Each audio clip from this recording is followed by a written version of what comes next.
Thank you all so much for taking the time to come tonight to listen to our special guest, Mafalda Duarte. And there'll now be a short film about Barbara Ward. Thank you.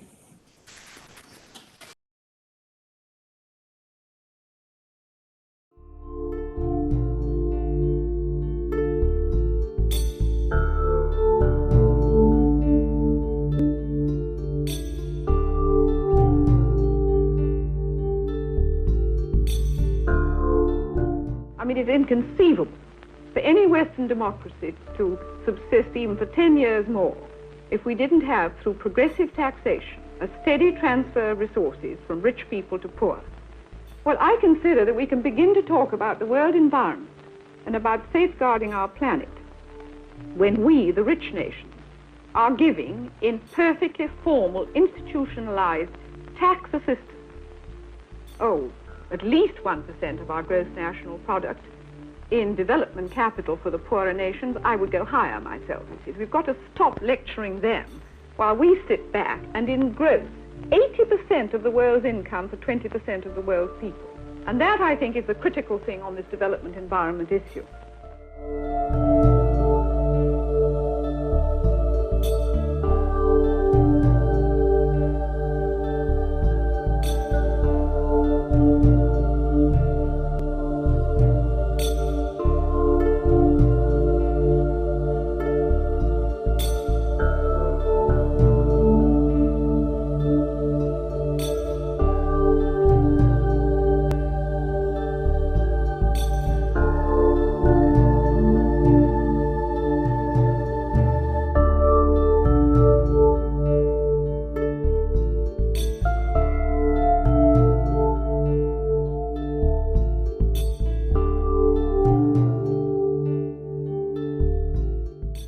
This vision of the planet that you see from the moon, a single, alone, full of light, and the only single planet that's got these qualities, that vision, especially among the young, can mean a redirection of how people think about this problem, because you will not create a community unless you've got some moral commitment.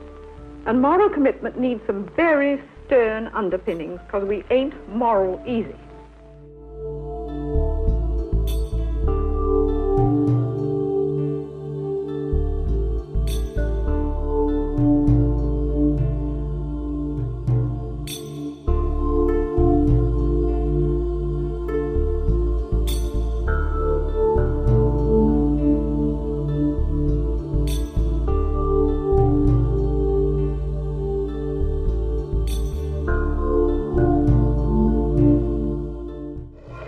It is good also to participate in this ceremony, which has honored three distinguished citizens of the free world, President Pusey, Father Bunn, and our friend from the world of freedom, Lady Jackson.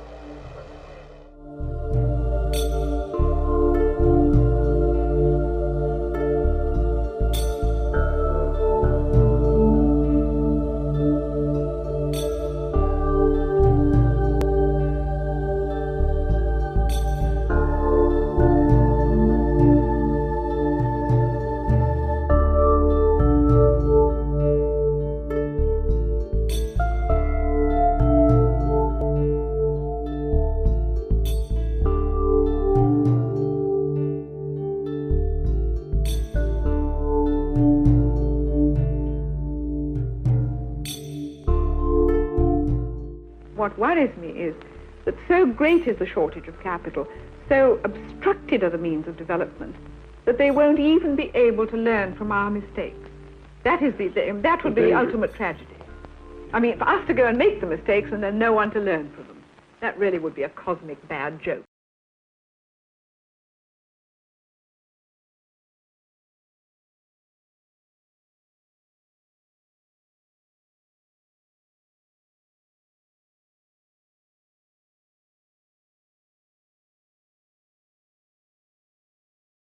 Good evening, everybody, and welcome to the latest Barbara Ward lecture. She's such an inspiration. I can never watch that little film without just feeling like we're all blessed to kind of still be in her company and part of what she created, and this legacy of sustainable development that she gives us all to continue to pursue. So I'm Tara Shine. I'm very proudly the chair of the Board of Trustees of IIED, and really, really pleased to welcome you all here today. This is the first lecture since Rebecca Grinspan joined us online in 2021.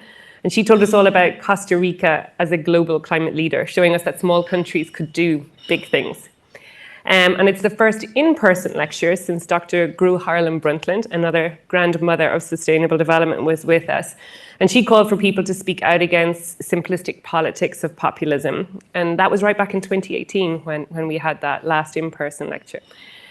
So this lecture celebrates great women leaders in sustainability.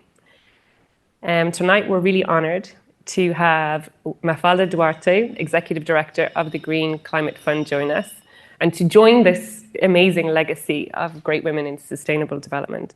Mafalda has been at the forefront of the Green Climate Fund, the world's largest multilateral climate fund, since August 2023. She is an outstanding woman in development. She's a global leader, a change maker, an innovator, and an advocate for equity, as well as being a proud mother. Like Barbara Ward, she's a big picture thinker. And that's what we need more of in this world right now. Seeing the connections between people and their environment, and understanding that equity and social justice lie at the heart of lasting solutions. Mafalda shares IIED's goal to get the money where it matters and to change and improve people's lives. So please welcome to the stage, Mafalda Duarte.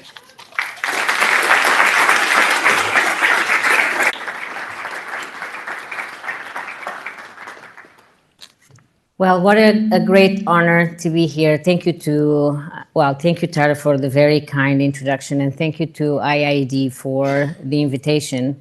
It's really an honor to be here today and deliver this lecture, and coming after such gigantic or giant women, outstanding women, other women which have done much more than I have.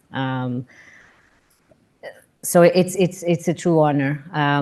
It's also high stakes for me, this lecture, because for the first time I actually have one of my daughters in the audience here. So, Barbara, as we have seen, it was an extraordinary film, and the quotes and her intervention in that interview really speak to her having been a woman ahead of her time. Really a visionary woman who first articulated sustainable development and its vital link to economic progress, laying the groundwork for modern environmental policies. A woman that was considered radical at the time because of ideas which I will expand quite a bit on transferring wealth from developed to developing nations, alleviating poverty as a global good, and linking personal and planetary prosperity. I believe that to truly honor her, we need to build on the cornerstones that she laid down. And I'll start here with my personal calling and commitment. I think most of us in this room have had moments in our lives when we realize that certain issues are much bigger than ourselves and that speak to our essence as human beings and compel us to act. Or, as Barbara once put it, moments that widen our understanding and solidarity. One such moment for me was witnessing extreme poverty in refugee camps during Angola's civil war. I saw poverty like never before. I saw it in the eyes and the bodies of people that are just like us, who had done nothing to deserve their plight. But meanwhile, just a few kilometers away, others lived in opulence. The haves with materially abundant lifestyles, and the have-nots that were digging through the garbage to find some food. I was a master's student of international development doing primary research for my thesis. But this stark social injustice touched me quite deeply and drove me to devote my energy and skills to global development. To contribute to a world where everyone has their fundamental needs met and can realize their potential. A world where social justice is honored and acted upon. A second decisive moment was living in Mozambique, a hotspot for climate disasters, and experiencing firsthand the destruction of the massive floods in 2000. Some of you might recall, because it came quite prominently in the media. In fact, there was a lady, if you recall, Rosita, that gave birth on a tree. I saw what numbers in reports and the media can never capture. People who actually lost loved ones, they lost their homes and they lost their livelihoods. People who were unable to access their farms, the markets, the schools, the health facilities. I was already working in development, but that triggered my interest and curiosity about the linkages between development and environmental phenomena, which led me to learn about the science, policy, and economics of climate change. And that pull has remained with me ever since. I have not looked back. I have focused my professional career on working at the intersection of development, social inclusion, and climate change. And I suspect many of you here today share similar experiences and resolve, which is why it's an honor to be here today. And thank you for investing your precious time to be here. So let me just walk us through where we are, or at least my interpretation of where we are in terms of development, wealth distribution, and climate change. In terms of development, it is true we have to recognize, and Hans Rowling, while he was alive, he has always done remarkable work in terms of actually putting the data out there. We have seen quite remarkable reductions in poverty. The number of people living in extreme poverty fell by more than 1 billion from 1990 to 2015. From 1.9 billion to 740 million. We have also seen impressive improvements in average life expectancy, in infant mortality, in literacy rates, in women's right to vote, or in cereal yield, as just some examples. Yet, over 2 billion people today are still poor or near poor, and they face persistent threats to their livelihoods. Roughly the same number of people lack access to safe drinking water services. More than 1.3 billion people live in deteriorating agricultural land, which puts them at risk of depleted harvests that can lead to worsening hunger, poverty, and displacement.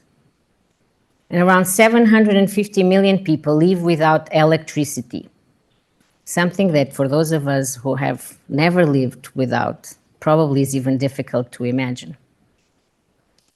Around 20% of the world's children live in extreme poverty, according to UNICEF. And speaking about wealth distribution, I don't know if anybody from Oxfam is here in the room, and they have been doing quite a great work at documenting this. The world's richest 1% have more than twice as much wealth as almost 7 billion people. Where are we in terms of climate change?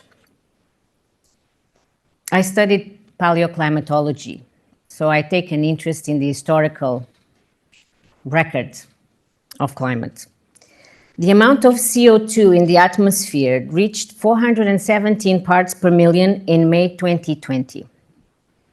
The last time CO2 levels exceeded 400 parts per million was around 4 million years ago, during an era called Pliocene, when global temperatures were 2 to 4 degrees centigrade warmer and sea levels were 10 to 25 meters higher than they are now. The International Energy Agency has predicted that with today's policies, the world is set for a 2.5 degrees centigrade temperature increase. And UNEP, not far off, estimates a 2.8 degrees centigrade increase. So we are right there in that range of 2 to 4 degrees centigrade.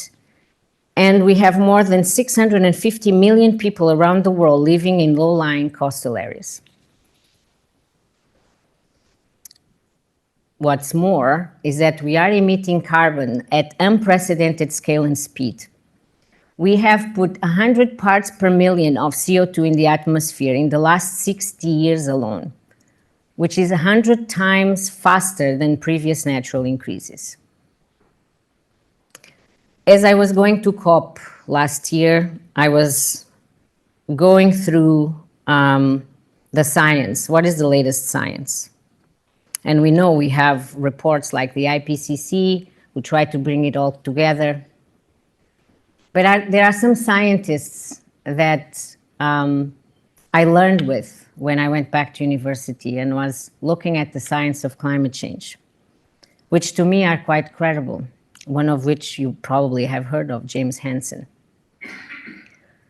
These scientists say the world may unavoidably reach the 1.5 degree centigrade limit by 2029, rather than the mid-2030s. And in such a scenario, global emissions of carbon dioxide would have to reach net zero by 2034, not 2050, as is currently expected. So as you can see, already with the current policies, IIED, UNEP, others are saying we are on a 2.5 to 2.8 trajectory, but some very credible scientists out there are saying we need to be much more ambitious even. Why does this matter? The planet Earth has been warmer, as we have seen 4 million years ago. Why does it matter? Because the impacts are clear and they will get much worse. Today, disasters push 26 million into poverty each year. And today, low and middle income countries lose some 390 billion a year when disasters knock out power and water and disrupt transport. A coalition of the 55 most vulnerable countries, climate vulnerable countries, has estimated they lost at least $525 billion, equal to 1/5 of their GDP since 2000 due to climate change. We might remember 2 years back, Pakistan suffered record flooding that covered 1/3 of the country, affecting 33 million people. This was one episode, one flood. One episode of floods, causing 1,739 premature deaths, including more than 500 children. And the estimated costs of this single event were above $30 billion. But let us not kid ourselves. This is not just happening in low and middle income countries, even if they are being disproportionately hit. According to the National Oceanic and Atmospheric Administration, NOAA, since 1980, the United States has experienced 338 weather and climate disasters causing damages in excess of $1 billion each. When we adjust that for inflation, means a total cost of more than $2 trillion.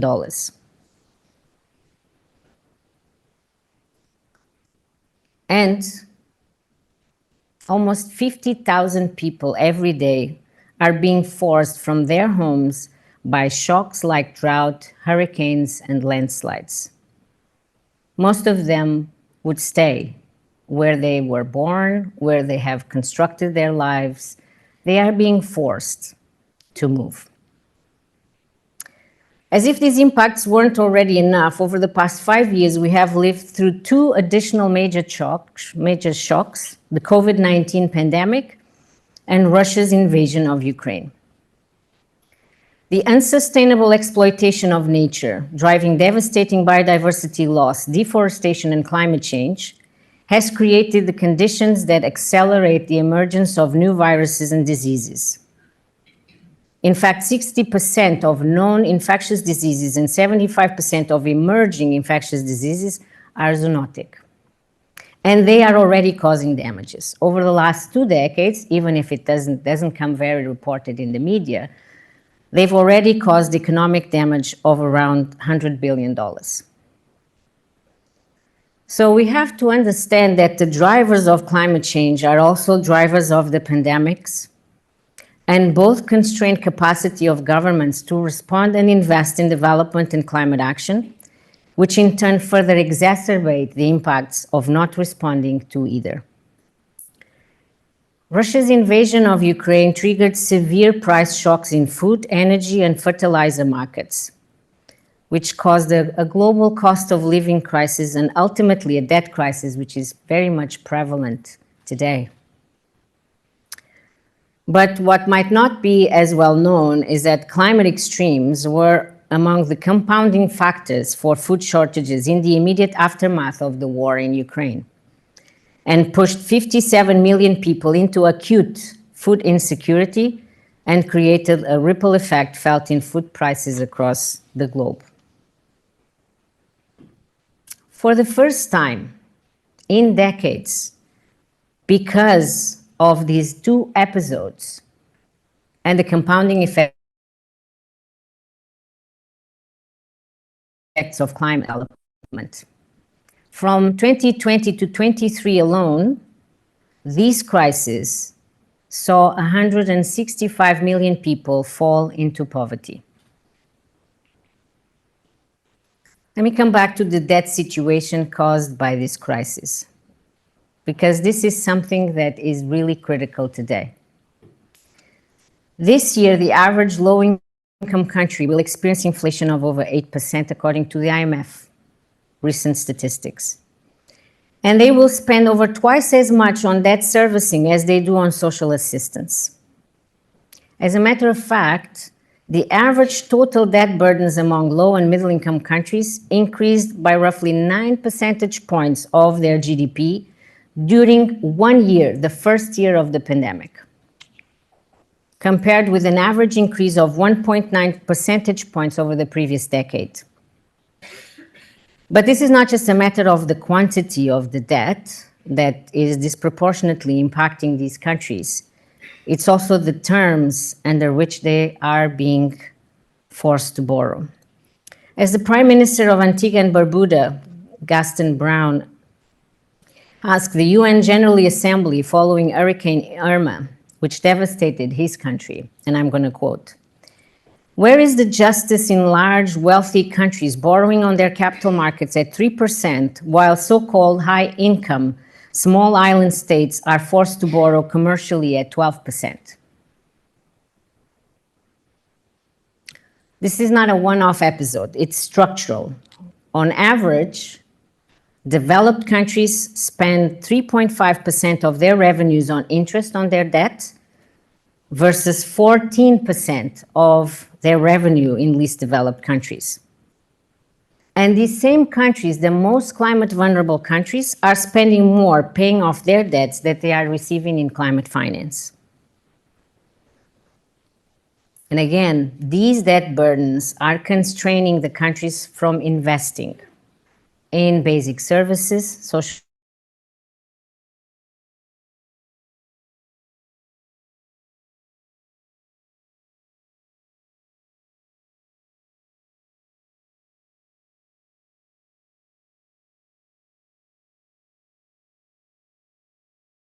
in hand, through the transfer of wealth from the richer world to the poorer. I'm going to quote her again. How? She asked, can we speak to those who live in villages and slums about keeping the oceans, the rivers, and the air clean when their own lives are contaminated at the source? And I would add this. While national sovereignty might provide rights of self-determination for nations to pursue their own paths, we cannot sever the threads that bind us on a fundamentally human level. This idea that one person, one community, one nation living in deprived and poor conditions is isolated from those in affluent countries is an affront to our own humanity. It's also an affront to the basic understanding that climate change is borderless. So we are ignoring our unity at our collective peril. If we need some data, here's some data. Low and middle income countries are on track to run on 70% of the world's energy supply, and they represent 60% of total GDP.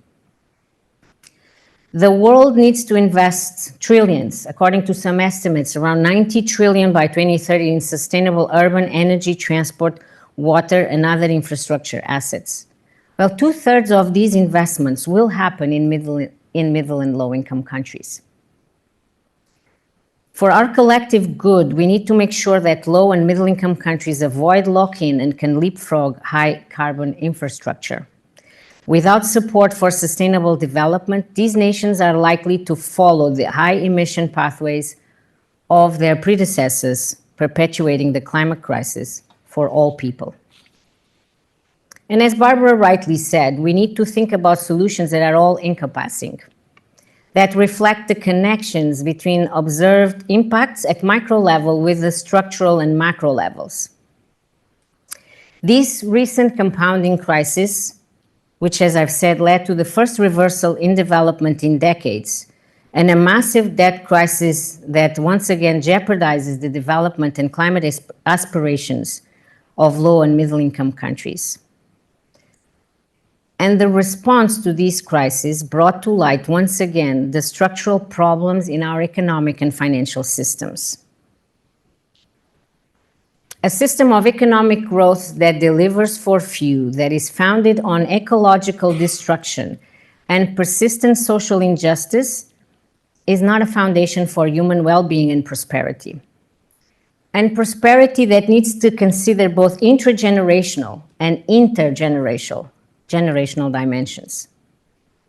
An economic system that continues to be primarily anchored on a metric, gross domestic product, that fails to reflect the real welfare losses from deep and increasing income inequality, to adjust for the depletion of natural capital, to capture the external costs of pollution and long-term environmental damage, to account for non-market services such as domestic labor or voluntary care, among others. Or a financial system that systematically disadvantages low and middle income countries by moving investments away from them. Let me just give you an example. Again, a metric. And metrics are important because we work towards achieving some metrics. So we put measures in place to achieve certain goals according to certain metrics. Another metric is an ESG system, environmental, social, and governance, which, and more studies indicate that, was designed for the high-income world and fails to accurately and fairly represent the rest of the world. Some colleagues of mine, when I was at the World Bank, they had concluded a study that found that sovereign ESG scores suffered from ingrained income bias. Although these scores were designed to measure a country's sustainability, they are 90% explained by the country's level of development. But this matters because investors actually use these ESG scores to make their investment allocations. And so what does this mean? That this approach results in a reduction of allocations to the countries where actually these resources matter, and countries committed to sustainability and environmental investments. Breaking the debt cycle, responding to climate change, and meeting our shared development goals require a transformative socioeconomic shift that is unprecedented in scope and scale. I think many have come to realize that the current system no longer meets the demands of 2024 and really, frankly, caters primarily to the interests of a few. Throughout last year, and even before, leaders and institutions have acknowledged that the financial system isn't fit for purpose. Yet, much like our efforts against climate change, it's not happening fast enough. So in my view, what we need is a solidarity pact between high-income and low and middle-income countries, a financing package that is historic in scope and scale, and that is akin to a Marshall Plan. A pact that offers robust support to countries battling the twin crises of climate change and debt. A pact that respects the sovereignty of nations and their right to make their own decisions so that they are responsible and accountable to their own people while responding to our global common responsibility to keep temperature increases to below 1.5 degrees centigrade. A pact that recognizes that those least responsible for the climate crisis should bear the least of its debt, and that when countries are trapped in poverty, food insecurity, and ecological degradation, they need more fit-for-purpose finance terms. A pact that replaces the heavy chains of high-interest loans with a blend of grants and concessional finance.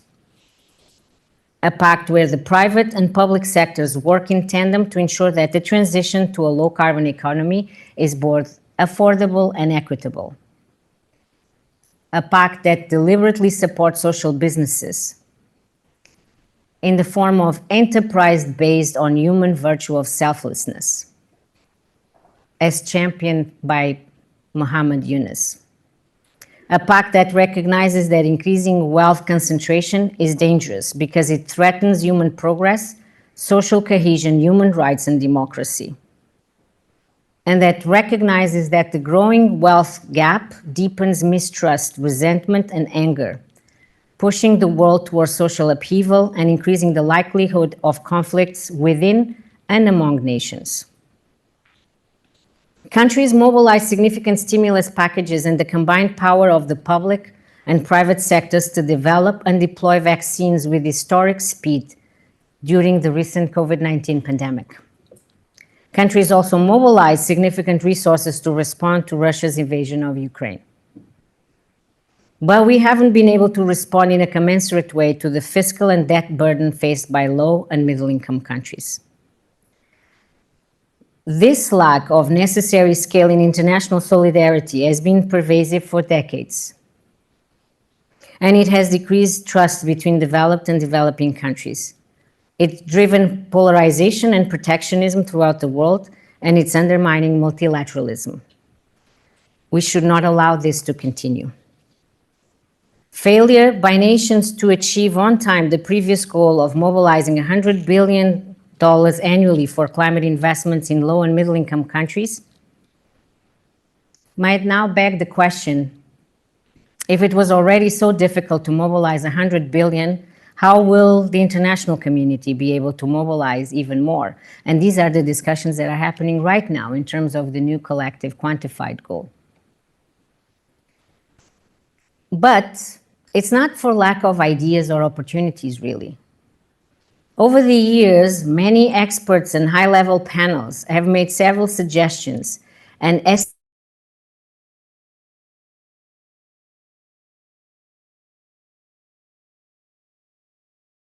estimated the impact of certain, from taxes on financial transactions to taxes on fossil fuels, to taxes on the super wealthy, to taxes on air transport, to phasing out fossil fuel subsidies. We have invested $3.3 trillion in fossil fuel subsidies since 2015. Imagine channeling these resources for the purposes of development and climate action. So it's not the lack of ideas or opportunities. What we need is the determination, political will, and public support. As the Prime Minister of Barbados, Mia Mottley, has stated, we must act with unprecedented urgency. We have the solutions, from levies on heavy emitting sectors to innovative financing mechanisms. What we need more than ever is the courage to implement them for global prosperity. The time for bold action is now. We must work together to forge a future where economic justice and environmental sustainability are not mere goals, but realities of our people. I have seen myself the power of solidarity at the two large multilateral climate funds that I've had the privilege to lead for a decade now. Boldness from more affluent economies that made available several $1 billion of concessional finance, the scarcest and most vital source of financing, as empower champions in government, private sector, and civil society to make bold investment decisions themselves. I've seen this since 2008. Countries have been making, developing countries with these resources, they have been making investment decisions that would be unthinkable. Investing in renewable energy at that time, where the costs were much higher than they are today or in recent years, was unthinkable. But they were making these decisions, both governments and private sector. We also have on our side important levers that we should pull. And allow me just a couple more minutes to present some of them. When confronting a threat to their health or well-being, citizens will press for change. In fact, in my view, we have barely harnessed the linkages between climate change and health to propel people to act and demand action from others. We have new technology, such as satellite imaging or ocean sensors that provide a view of our planet at extraordinary resolution. And this ability of us to track and have access to data that we didn't have before are actually making previously invisible impacts of climate change visible and providing the opportunity to enable enhanced decision-making. We also have a shift in terms of power paradigms. Old power held by a few and jealously guarded, closed and inaccessible is giving way to new power which is made by the many, power that is open, participatory and peer-driven. And this new power dynamic creates opportunities for climate action at all levels, local, global, and we should really empower them. We have technologies of decentralization such as blockchain and crowdsourcing that cut out the necessary middlemen and empower new networks, and these also offer important opportunities. Blockchain is being used for smart peer-to-peer and peer-to-market contracts, and is already fueling new experiments in distributed ownership or financial transactions. We have the compelling business case for climate action. It's interesting, I'm going to pick on the largest two economies in the world. Wind turbine service technicians and solar photovoltaic installers are the fastest growing jobs in the United States. And China now has 35% more people working in clean energy than in oil and gas. Corporations that actively manage and plan for climate change secure an 18% higher return on investment than companies that don't, and 67% higher than companies that even refuse to disclose their emissions. We know how important it is to empower women.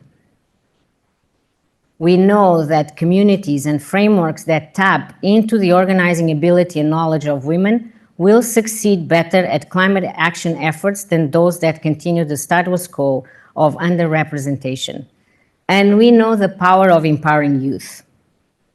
42% of our global population is under 25. And we have seen youth movements that have been at the heart of some of the most earth-shattering global change over the last century.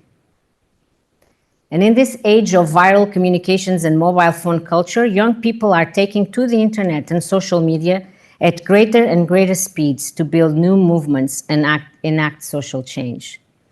A new lever for us. By tapping into these levers with the appropriate quantum of financial support, as well as quality in the delivery of this finance, through improved agility and simplification of access, a focus on the poor and most vulnerable, the empowerment of the private sector, and a shift from a do-it-alone, transaction by transaction, to co-creation of investment opportunities, we can actually rise to the historic moment in front of us. This is the vision I laid out for the Green Climate Fund shortly after becoming its new executive director in August last year. And that is the reform agenda we are implementing. The socioeconomic transitions required to meet our development goals and respond to the climate crisis are unprecedented, as I said a couple of times. And we can only deliver with social justice at the heart and core of what we do. We have seen communities and people reject measures that are important from a climate perspective, because we are not looking at social justice, because we are not looking at just transitions. But if we do so, this will help us realize that a life of shared prosperity, a life of connection to our communities and broader humanity is the one that actually brings us purpose, fulfillment, and happiness. A prosperous world is a world where human beings can flourish, achieve greater social cohesion, find higher levels of well-being, and still reduce their material impact on the environment. Our future does not depend primarily on governments or powerful corporations. It depends on our individual agency, because our decisions matter. How we educate our children, how we treat others, how we decide to consume, to produce, to invest, to vote.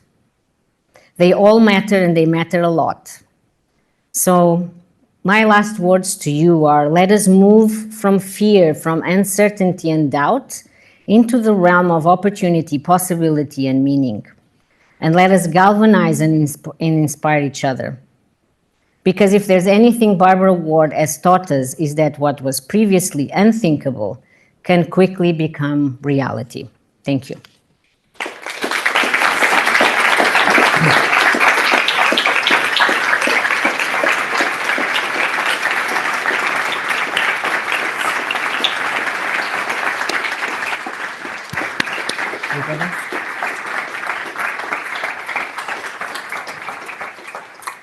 Thank you, Mafalda. Yeah, go ahead. Thank you so much. How inspiring. And I love your reform agenda. I love your focus on putting social justice at the heart of climate action. It's so consistent with Barbara Ward's vision, with what IIED works to. And none of it is easy. But I think that is why it's so important. So we now have a chance to take some questions from you in the audience. And there are 2 roving mics, one on each end, and down the back as well. So we'd love for you to have this opportunity to interact with Mafalda. So I'm really keen to have Mafalda. I said your name backwards. So anyone want to ask a question? Yeah, over here. 2 over here. Simon Jessup, Reuters. I wondered, could you talk a bit about the support you're getting from governments? How happy are you with the money that's been offered so far, and what would you like to see this year heading into COP29? Thanks. Yeah, maybe we'll take a second one and then let you answer too. Is that okay? Yeah, so David, just here is the other gentleman. Hello, I'm Ehsan Masood from Nature, the journal. IIED's had a big role in the creation of the Loss and Damage Fund, and I wondered if you could say a few words about what your thoughts are on that fund and where it's going. Okay. So let's get started. Let's warm up. They came out with the easy questions first. So on the first question, actually, in terms of the Green Climate Fund, we went through the fund every 4 years goes through a replenishment process, what's called a replenishment process. And last year, we went to COP28 with basically $13 billion in pledges from a variety of developed countries and some developing countries as well. So that was a 30% increase from 4 years ago.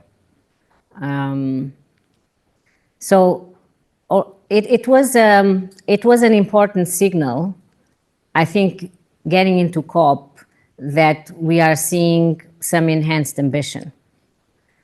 Now, the other question is this enough? I mean, this is all that I was also talking about in my intervention. The level of ambition needs to increase, but this is also why you know, as I said, in the discussions on the new collective quantified goal, you have much larger numbers being put on the table than $100 billion that came out of Copenhagen. And this is also the reason why. And it's not, in my view, it's not for a lack of understanding from many that the level of ambition needs to significantly increase. Is that the difficulty of trying to understand where is the money going to come from. And this is also the reason why we are seeing yet again this year, efforts with a new task force on international taxation to try to see if we can finally move forward with some of those ideas and suggestions that have been on the table for quite some time. Because it's not a matter that the money is not out there. It's just a matter that we are not collecting it and distributing it to where it's needed.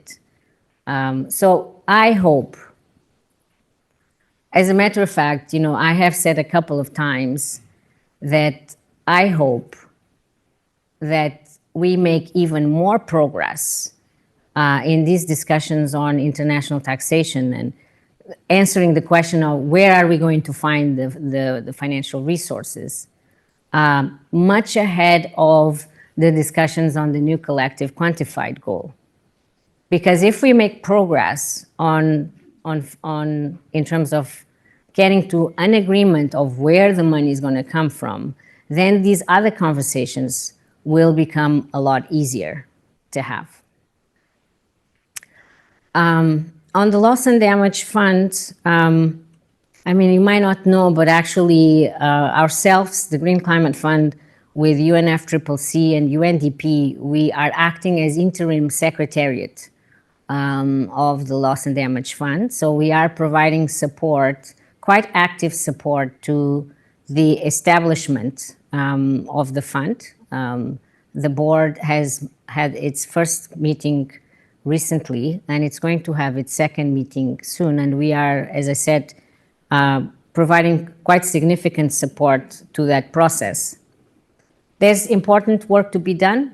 I think there's important work in terms of defining what is the fund going to be targeted.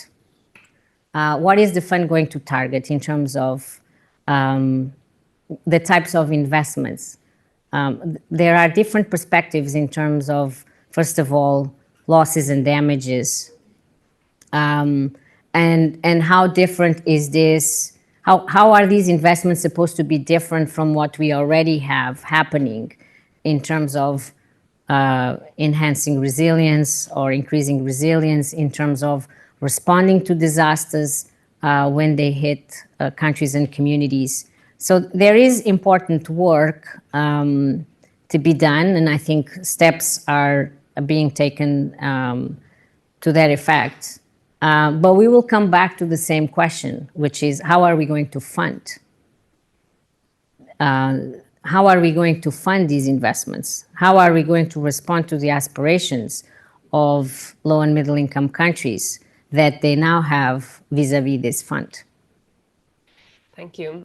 I really support what you're saying, in that I remember I was a climate negotiator in the past, where we would continuously create new targets and set up new funds and never look to where the money was going to come from. And also to looking at, can we get the microphones just to the two ladies down here? And also this whole point that we keep spending money, which we have plenty of in the world, on making the problem worse rather than making the problem better. And again, that seems like such a logical thing to just switch where we invest. Let's take a couple more questions. Yeah, please. So stand up and tell us who you are, please. Hi, I'm Megan Bailey. I'm from the Red Crescent Climate Centre. You referred to the shockingly low expenditure on social assistance, and I know that the community of practice around social protection are really trying to position themselves or position social protection systems to be recipients of climate finance. I was wondering if you could speak to this, and also, is this the way where we should be putting our energy, or is there value in focusing on other financial reforms to free up the national purse, the national purse for social assistance, or should we be really focusing on that direct link between climate finance and social assistance? Thank you. Great question. Thank you. Yeah. Hi, I'm Christine Allen. I'm the director of CAFOD, the Catholic agency. Thank you, Mafalda, for your presentation. Fantastic. I think I was particularly grateful that you talk so much about debt, because I think that also is the other side of that question. So I'm interested in what progress you're making in discussions with people like the World Bank and government, other governments, and also private creditors, because the majority now of countries' debt is held in private creditors' situations. So what influence are you and the fund kind of trying to push on debt questions? Thank you. Okay, let's start with the social protection. Let me start, you raised a few points there. Let me start by something that actually I think it's important, and I raised at the COP last year as well, that I think that the development and humanitarian world needs, the climate development and humanitarian world need to come much closer together. In the Green Climate Fund, for example, one of our key goals is to target the most vulnerable, communities and population. Humanitarian world, the humanitarian organizations, and we are having these discussions, so these are active discussions, historically have been able to reach all of those people. Because that's precisely the point, is that when a disaster hits or there's some shock, the humanitarian agencies come in and they are really able to reach the most impacted and the most vulnerable.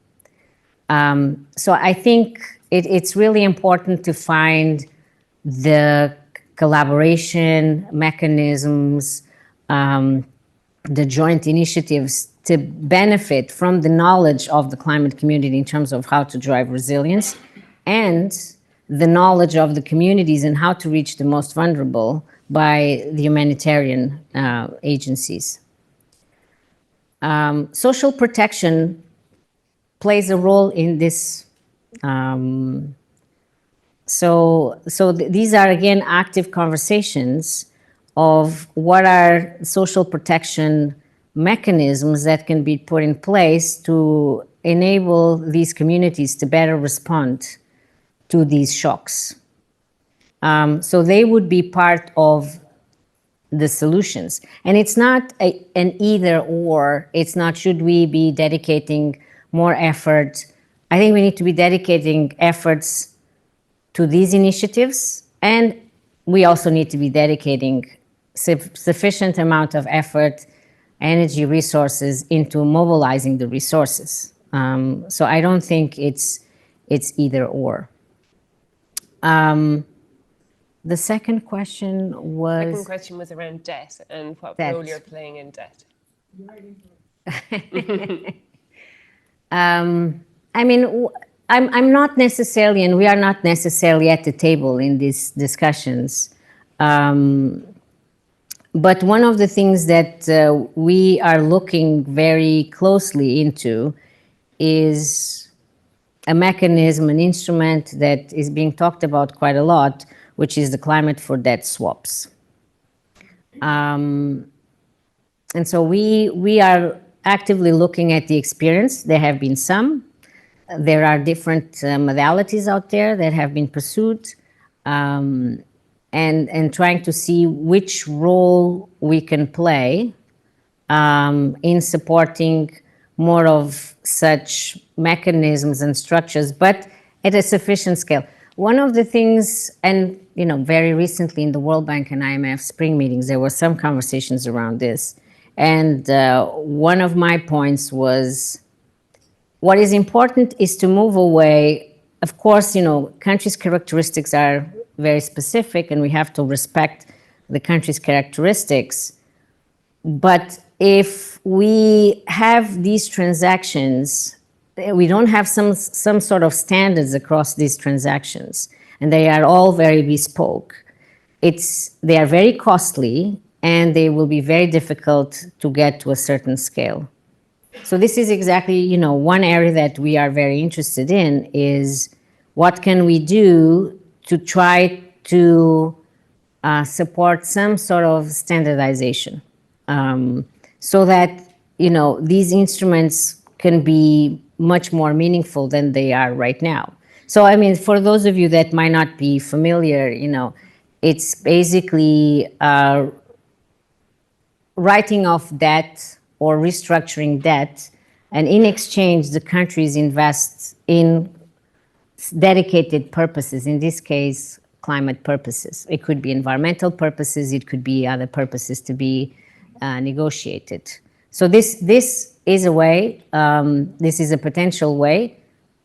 It's not enough. It's not going to be enough. We need much more, and we need to tackle the issues that I was also alluding to in my intervention, which is the structural problems. It was very interesting. I don't know if you followed or not, but very recently, the World Bank, at least the World Bank, can't necessarily recall if other MDBs or which ones joined this, but they published data in terms of 50 years of probabilities of default and loss given defaults of their portfolios in developing countries. Just this simple measure of transparency of the data, because we know that a lot of the risk premiums in developing countries are perception, are driven by perception, much more than grounded on reality. Just this simple fact led to the upgrading of credit ratings. So this is, so there are very significant structural and systemic issues that need to be dealt with. But, in the meantime, in terms of what we are doing, we can look at some of the things that we are already doing, which is we provide 40% of our funding in grant form. The rest is highly concessional terms. And looking at these instruments that might alleviate the debt burden of countries. I'm reminded also of one of the videos I watched of Barbara Ward, where she spoke about just persistently carrying the message and using her voice over and over again on the same things. And again, many of these issues have been issues we've known for a long time, but we have to keep talking about them, keep putting them back on the table, because they remain the fundamentals. Any other questions? Yeah, I see one hand back here, David, and then one lady here as well. Yeah, I see. It's all on the left side, nothing I know on the right side has gone to sleep. Oh no, you're over here. Okay, I see you. Okay, go ahead. Hi, I'm Yolanda Wright. I work for Give Directly, which is a not-for-profit. Just picking up a little bit on some of the points others have made. Some people have criticised climate funds for not reaching people on the front line very adequately, tending to get stuck in middle-income countries or not really reaching down to the communities that are most in need. What do you think about some of these direct approaches, such as direct cash transfers to people who've suffered, say, loss and damage, or who are at the front line of needing to build resilience? Do you think that's an important way in which climate finance could reach people that are most in need? Okay, let me take one by one so that I don't forget. Yes, absolutely. And then we have time to move the microphone I'm severely jet lagged, so forgive me. I just arrived from Korea last night.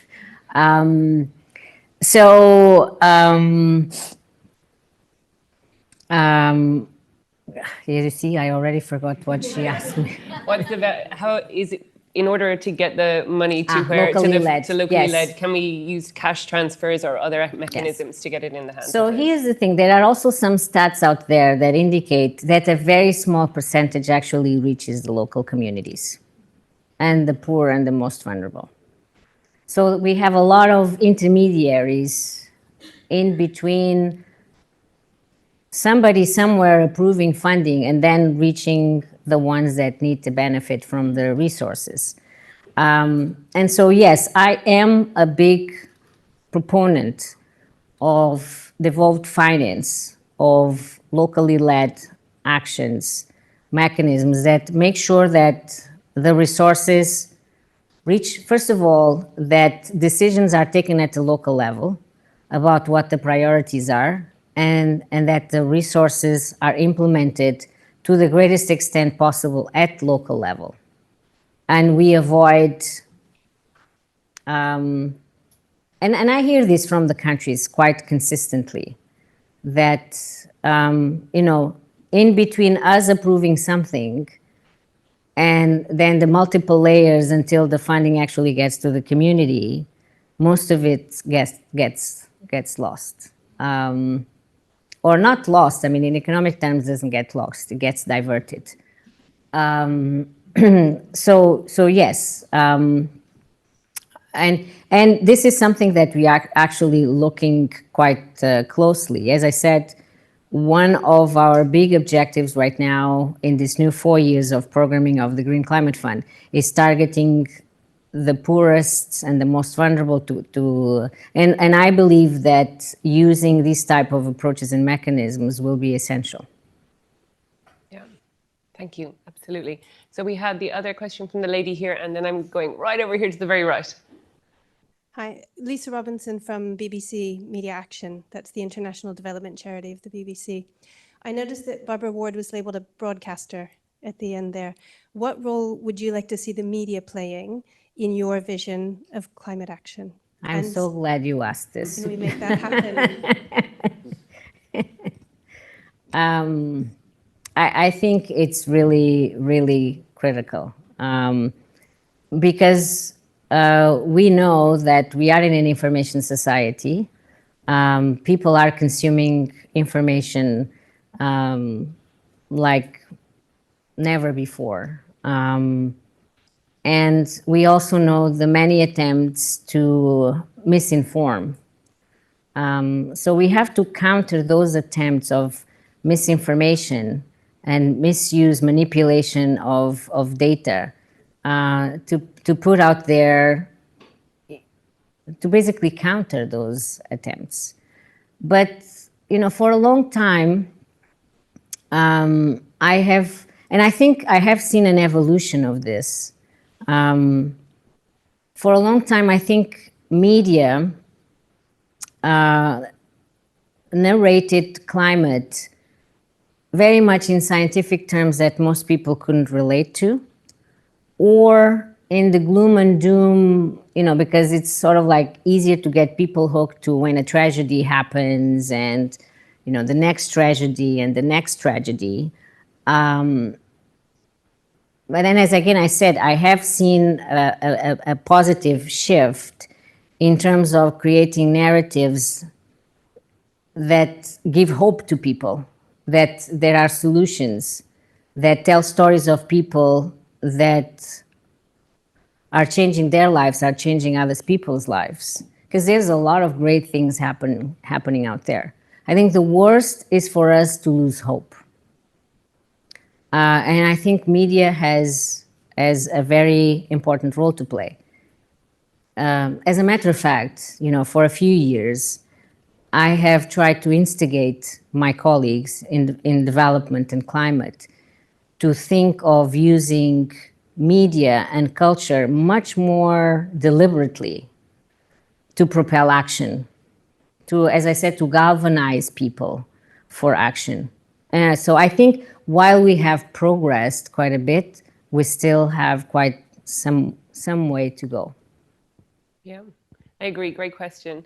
And I think it's about giving people hope. These fact-based, graph-based stories we've been telling about climate change don't help people.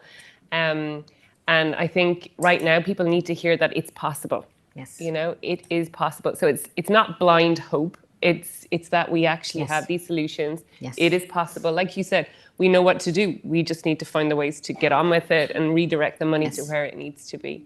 So we have time for just one final question over here. I'll try to make it a good one. Yeah, no pressure. Lots of pressure. I'm seeing lots of eyes this way. Firstly, thank you so much for powering through the jet lag and for the lecture. It's so exciting to hear this bold vision for the future of solidarity and of action. I wanted to ask to bring it down to the level of individuals and organizations and hear a little bit more from you if you have any advice or requests for leaders and organizations in global development. I should have also said Alison from SRI Executive.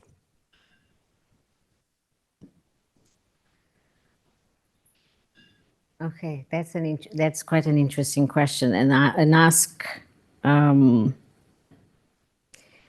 I think what I would ask of leaders is to not make empty promises. if you're not prepared to act, don't promise, don't commit. Because we have already enough lack of trust in the system. We don't need more. We keep having events and other events where people make commitments and make announcements and more commitments. In fact, I also sometimes say, if the COPs would become much more about actually accountability to results rather than new announcements, we would start to see a different, important dynamic. It's just an example, the COPs. But I think it does not help our cause to keep hearing about commitments and promises that become empty shells. I couldn't agree more. And I feel like you invoked the spirit of Salim al-Haq in all of that too, where he talked about having to reshape COPs to be places where you demonstrated action. So they were like show, don't tell spaces. So no more big flashy commitments that then people forgot about as they got back on the plane. Thank you. Thank you so much. It has been really an honor to have you and to hear your vision. In IIED, we're also about radical change. We're trying to look at the ways that we do things differently to achieve the vision that we've had for a long time, but to look forward to the future and what more do we need to do and how can we do things differently and who do we work with differently and what voices do we listen to. So it's been really an inspiration to hear what you have to say. Thank you so much. Thank you all very much.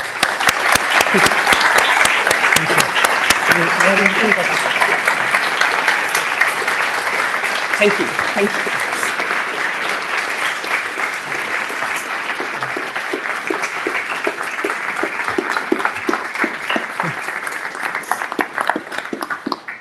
So most importantly, Mafalda, I hope your daughter gives you some credit later on.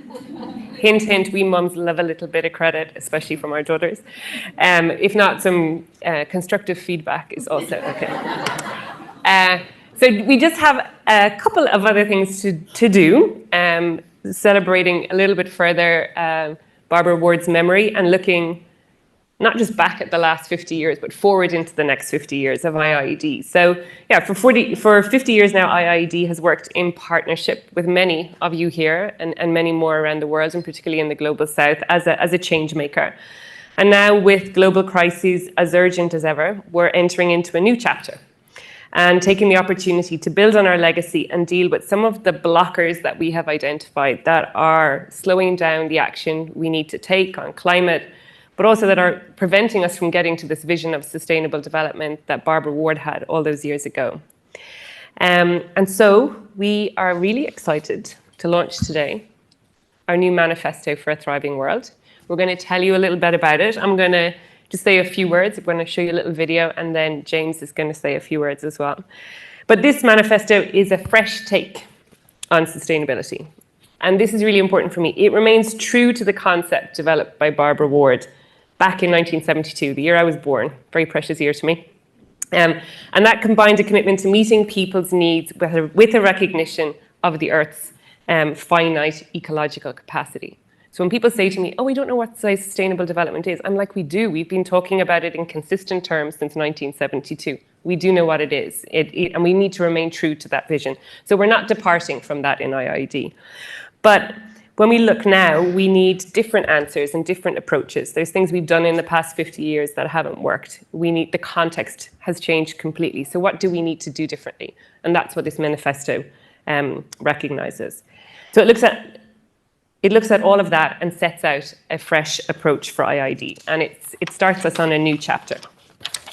So IIED has evolved from tackling discrete issues with a few deeply valued partners, and our partners are our goals in IIED, to taking an interconnected view of the global challenges, providing a strong and flexible backbone of support to coalitions of organizations who are progressing sustainable development around the world. We were celebrating David Satterthwaite today, and he reminded us that we can't have an impact alone. Not one person, not one organization. It is only through collective action and collaboration that we can have the impact we want to have on the world.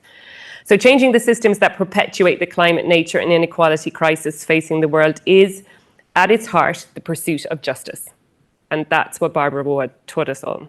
The use of power and wealth held by a few privileged countries and super rich individuals, as we heard, must now be transformed by and with the people and the countries who have historically been exploited. We also heard with David earlier today that we need to listen more than we talk. And that needs to continue to be part of what stamps us out as different as an organization as we step into our new chapter. We need to adapt fast and together as we sense opportunities to scale up solutions and tip the balance in favor of positive change. For IIED, this means placing more attention on the often hidden handbrakes that hold damaging systems in place. And it's about being ready to work with very varied and different alliances of diverse organizations. Tom Mitchell, IIED's Executive Director, has been working so hard to prepare for today. And bless him, he has caught COVID at the Community-Based Adaptation Conference in Tanzania last week and is very sick. I mean, he said today it's his first day that he's missed from IIED since he joined over 2 years ago because he's ill. So we all feel really bad for Tom. And Tom, we're sending you a message and we're doing our best to fill in for you. But when Tom was brought on board, succeeding Andy Norton, who's here in the front, we gave Tom as a board the mandate to go and figure out how to create the change in the organization that we needed to be fit for purpose for the next 50 years. And he has taken that on and led a process of over a year right across the Institute to develop this manifesto for change. And this is the work, the ideas and the values of everyone in IIED. So it has been a truly collaborative and inclusive process, and it charts out what we want to do in our next phase, in our next 50 years. So this manifesto gives me hope. We've spoken a lot about hope this evening, that by working together, we can reverse global warming, nature degradation, and inequality, and that's exactly what we need to do to achieve sustainable development. In the words of Barbara Ward, we have a duty to hope. I love that. We have a duty to hope, and to give that possibility to everybody, to let them know that we can strive for something better. So I'd like to take this opportunity to introduce a short film that brings IIED's new manifesto to life. And then James Persad, who is Director of Communications for IIED and a last-minute standing man for Tom Mitchell, will come and give us a few words about the manifesto. So next, the video. Thank you.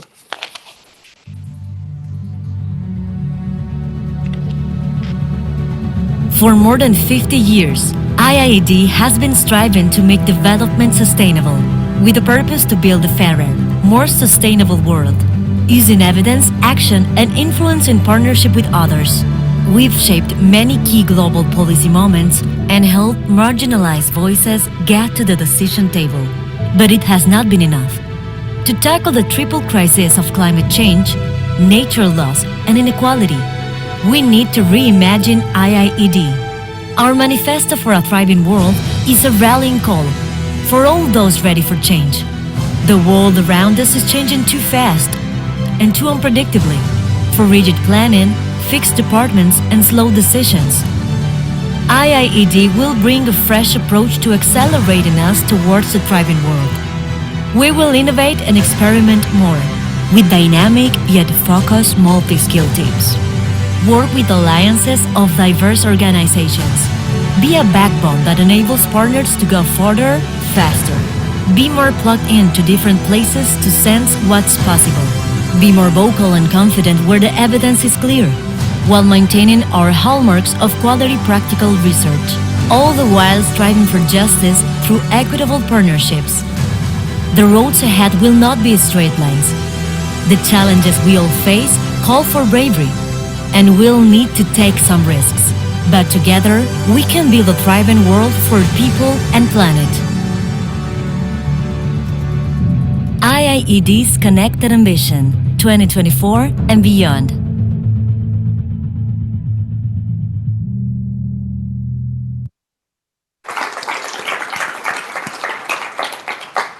Thank you, Tara. Thank you, Mafalda.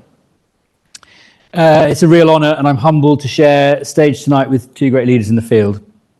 It's also a real privilege to share with you the highlights of IIED's Manifesto for a Thriving World this evening. I'd like to personally wish Tom Mitchell a speedy recovery from COVID. He is absolutely gutted that he can't be here tonight, and I'm really sorry that you've got me in his place. He's asked me to say a few words on his behalf, but I've embellished them a little bit. My name is James Persad. I'm the Director of Communications at IIED. I've had a small part to play in the development of this manifesto alongside brilliant colleagues, partners, funders and associates, and its ultimate creative expression. For those of us who are too young or too new to the sector, IIED has been at the forefront of sustainable development for over 50 years, informing global policy moments. For example, in 1975, IIED convened the Vancouver Symposium to determine priorities for the first ever Habitat Conference. In 1992, we played a significant role in the Rio Earth Summit, and we're in full support of marginalised nations negotiating at COP21 in Paris in 2015.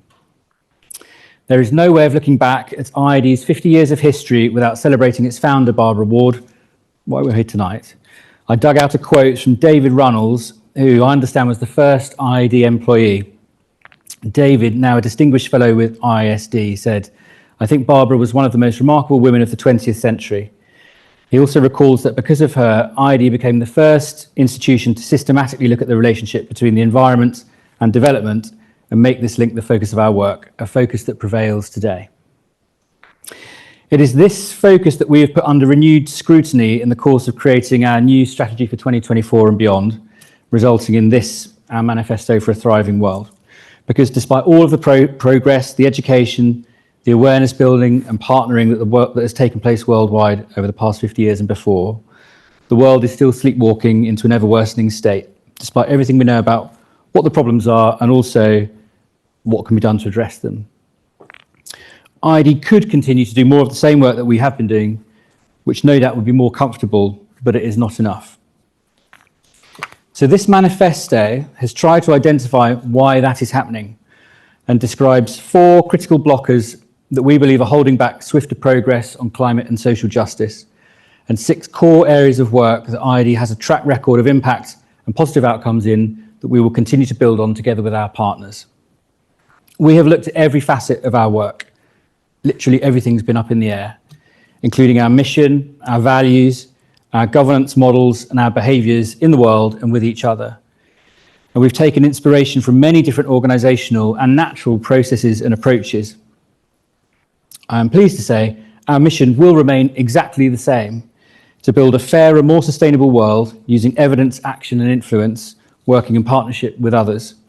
However, in the manifesto, you will see that we have co-created new values to act as more than just words on a page or to be stuck on an office wall.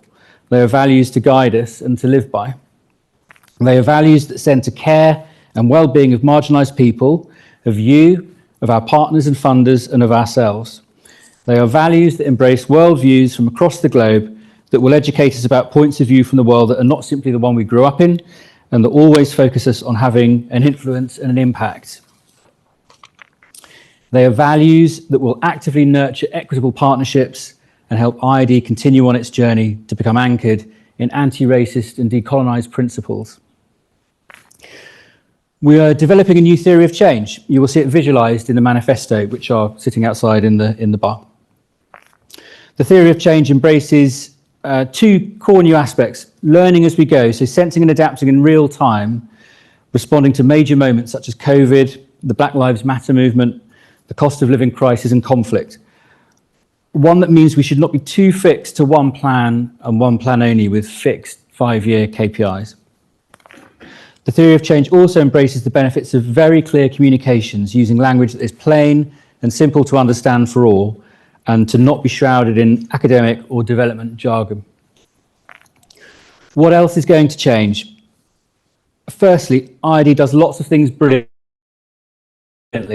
and this is about cherishing those even more. We're great at bringing practical insights from communities around the world and profiling these at key decision tables and moments. For example, David Satterthwaite, who we've heard about tonight, who we celebrated this morning, typifies as a champion for people living in informal settlements and bringing evidence forward that has led to huge upgrades around the world. We are at the heart of being neutral, trusted brokers and hosts of key initiatives. For example, the chair of the IPCC's office, Professor Jim Skier, is with us here in the front row tonight. The support to the Least Developed Countries Group and Life AR, the Green Economy Coalition, and Red R, among many others. Secondly, we must build dynamic alliances and portfolio approaches to our work with partners to address big complex challenges. In that respect, IIED can bring new ideas and innovations to stuck problems, but do so alongside others and push ourselves to find often uncomfortable bedfellows. This is why we have chosen to orient our interventions around 6 deeply interconnected visions or propositions and direct our attention to overcoming a set of 4 major blockers to change. Our propositions for a thriving world are to help displaced people to have brighter futures, reform trade, finance and investment for people and planet, evolve cities as places for inspiration and justice, nurture food systems that nourish us and the planet, transform climate resilience for survival and prosperity, and reinvent nature governance and stewardship. What else is going to change?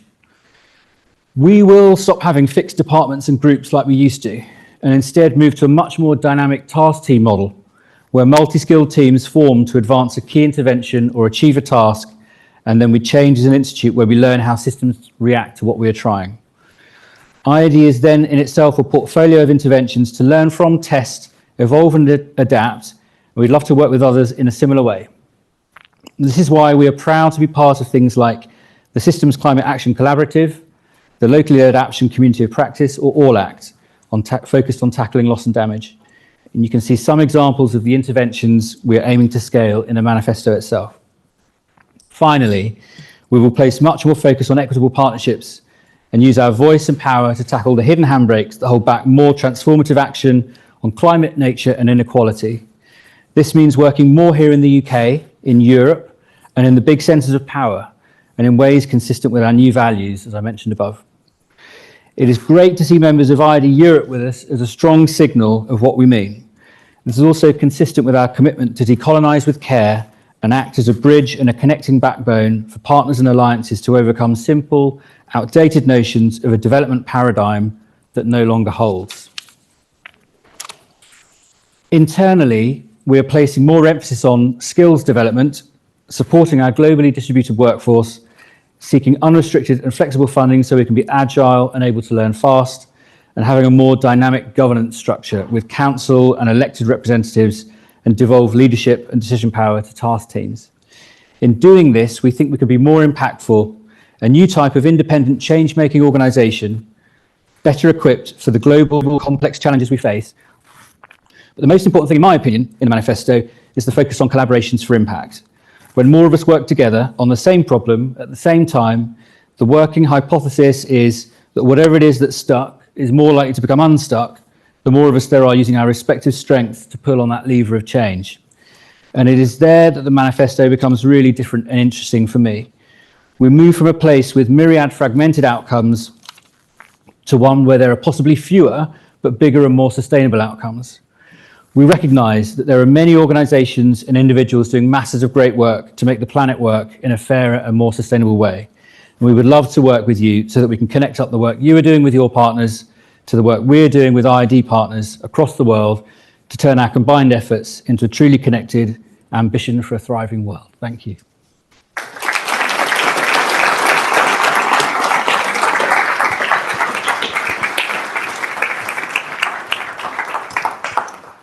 Thank you so much, James. Very excellent standing in at very last minute.